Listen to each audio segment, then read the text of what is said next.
Hey guys, this is Adam from the Run Experience. I'm here with my friend Jovi. Today we're going to be showing you how to deadlift to sprint faster. Best. So background with Jovi here. Former gymnast, turned cheerleader. Yes. Been running some track and field for a little while now. Sprinting, what kind of sprint stuff do you do? Nothing past the 200. Gotcha, so just ones and twos. Yeah. Relay stuff. Yep. 400 is like a distance event for you.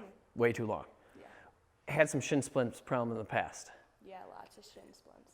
So, and really it makes it hard at the end of the season when you want to run your fastest and you can't because you're just in pain. Yeah. So we've gotten you stronger.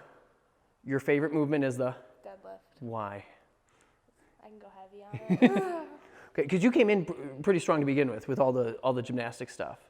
And you moved pretty well, and you're easily probably our heaviest female girl deadlift. Not that you're the heaviest female girl, she just lifts a lot of weight, is clarification there, you know, but we've gotten you stronger through that. And really it turned into a nice season of, can I say no shin pain? Yeah. Now we did other things too, rolling out and, you know, other PT stuff, but I think getting you strong on the deadlift was huge. Yeah. Can I say that? Yeah, for sure. Fantastic. Jovi, why deadlifting? Why does that help people sprint faster? Well, it grows your posterior hamstrings. Look at that. Posterior chain, but yes, I know what you meant. Hamstrings are on the back side there. When we say posterior chain, do you know what that means? The back muscles? Yeah. So we're talking your hamstrings, your butt, your low back, all that area, okay? You work when you pull that deadlift. You get stronger back there, okay? And then you go to practice and you pound and you pound and you pound, you know, through all the workouts, all the hills, you know, repeats of this or that, fly 10s, fly 20s, fly 30s, it really beats up on the body. If you're strong enough to handle that, you get through it, you get faster. If you're not strong enough to handle it, you kind of fall apart. Yeah, you didn't fall apart. I didn't fall. And that's exciting. We don't want you to fall apart. Awesome, deadlifting 101. We start with the kettlebell, okay? We have a barbell set up over there. We'll get to that in a little bit, but we like starting people with the kettlebell. So Jovi has kettlebell right in between her feet. And also if you look from the sides, the same thing here. It's right in the middle of her center mass, okay? It's not way out in front. Sometimes people get too far out in front and that's an issue. The biggest thing with deadlifting with runners, if you hear nothing else, is that we love the idea of having the toe forward, your foot forward. Almost like Jovi's on skis, okay? We want those toes perfectly forward. Do you ski? No.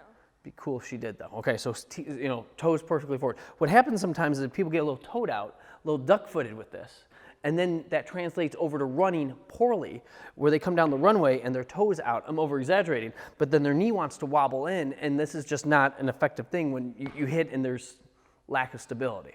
We want you to hit and, you know, your knee be right above your foot, and your, you know, which is right underneath your hip. So Jovi sets up here. She's going to then bend down and grab the kettlebell, not by squatting, but by pushing her hips back. You want to show that really quick? Oh, from the side is even better. Genius. Okay, so toes are forward. She's going to grab the handle of the kettlebell by pushing her hips back. Now what Jovi does a fantastic job of is her neck is nice and neutral here, okay? The neck is part of the spine, and we want the spine, if you notice, to be nice and neutral. Can you round your back ugly? Fantastic. So we don't want her to look like a turtle, okay? Can you round even harder? Yeah, there we go, specifically this low back, okay? We want a nice, strong low back. Give me a good position. Fantastic. Her knees, hips, and shoulders are on 3 different planes. I'm gonna have you drop your hips just a little bit. There we go, fantastic. We're on 3 different planes. We don't want her butt up too high, Fantastic, we don't want that. But we also don't want her squatting it. Can you show me squat? Fantastic, so we don't want that. So we really want knees, hips, shoulders on 3 different planes. Her head is not here because, again, the neck is part of the spine, and now the spine is going, and we don't want that. We want the head nice and neutral. Now, we don't want her looking like, because that's also not good either, okay? But we want nice neutral neck, and so if I put the piece of PVC here, you have that nice straight line. From here, this is the easy part. She's going to pull herself under. She's going to get tight in the shoulders, and she's going to stand that sucker up, squeezing the tummy, squeezing her butt as tight as she can at the top, because what we don't want is overextension of the low back. Can you show me overextension? That's awful. Okay, so that really, really hurts when you're, okay, we want to get neutral with it. And then she's gonna return the kettlebell down to the ground the same way, pushing her hips back, okay, and nice and controlled, okay? Can you do like 3 in a row? I know you can. Please do 3 in a row. Stand, squeeze butt, squeeze tummy. Boop. Stand, squeeze butt, squeeze tummy. Now she's coming down, she's touching the ground, but she's not bouncing it off the ground. We don't like the idea of bouncing it off the ground. It'd be like doing lunges and like bouncing your knee into the ground. Like that just sounds like an awful idea. But she's controlled through that entire range of motion. So if you get really, really good at the kettlebell, because the kettlebells, I mean, eventually get light. Can I say that? You can progress up to the barbell. So the barbell is a little bit different because the weight's on the side, okay, boom, boom, as opposed to in between your feet. Jovi's gonna bring her feet in and really her ankle right under her knee, which is right underneath her hip. We don't need to get wide with this. We don't need to get sumo stance with this. But again, if you notice, her feet are perfectly forward. She's gonna grab the bar about 1 inch off the smooth, if you wanna grab the bar. So here's where the smooth gets right there. She's about a thumb width off of that, and then she's gonna pull herself down and establish that same position. If you wanna come on over, okay, it's that same position. I'm gonna bring your head up just a schmid bit, fantastic. That nice, tight, strong position Jovi has.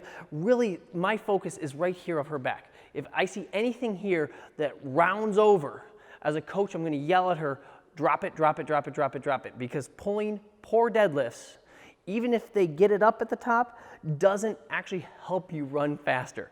Helping you run faster only starts with you moving weight with really, really good form, okay? So Jovi's gonna get really, really tight as she pulls herself down. Woo. She's going to drag that bar up her legs. She's going to squeeze her butt at the top, squeeze her tummy at the top, and then return the bar down in the same exact fashion by pushing her hips back. That bar's on her legs the whole time, and returns it to the ground in a nice, smooth manner, okay? Now, sometimes that's too much for kids to think about, so something that we do like doing is pulling all the way to the top and then dropping, okay? Let's demo that really quick. Again, toes are forward, gripping about 1 inch off the smooth, dropping her hips, getting tight, nice, strong, flat back, dragging it up her body, squeezing her butt at the top, and now from here, we'll just say, hey, drop.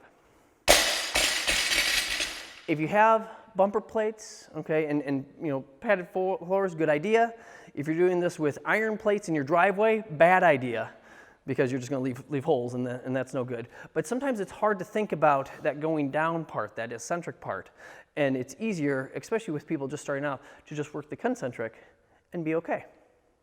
So in the way of like workouts with this, I mean, there's a ton of different things that you can do, okay, depending on, you know, the distances that you're running. One of the things we really like to do, and your weight's gonna be different depending on kind of who you are, but we like doing every minute on the minute work, okay? So example, just to throw your way, which we think is really kind of fun. We're gonna have Jovi do 5 deadlifts every minute for 8 minutes.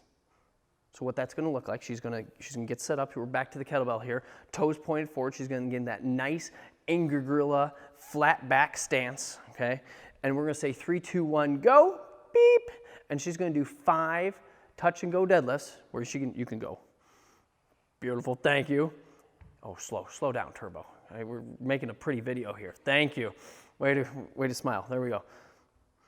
Where she's gonna do 5 of these perfectly in a minute. So now we're 15 seconds in, 17 seconds in, boop, she just did 5. We're gonna rest for the rest of this minute, okay?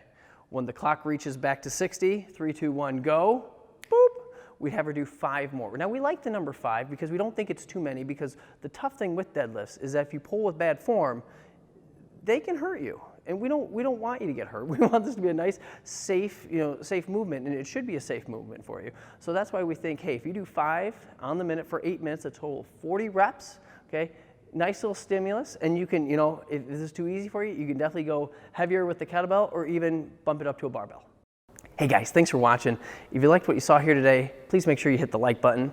Also, if you have any questions or comments about this video, put them down in the comment section so we can have some good back and forth and answer any questions you have. Also, if you have any ideas for new videos, put those down in the comment section, because we're always looking for, any way where we can make new content. And finally, if you haven't subscribed to this YouTube channel, you are missing out. Make sure you subscribe so you can stay in the know with everything that's going on. Thanks for watching.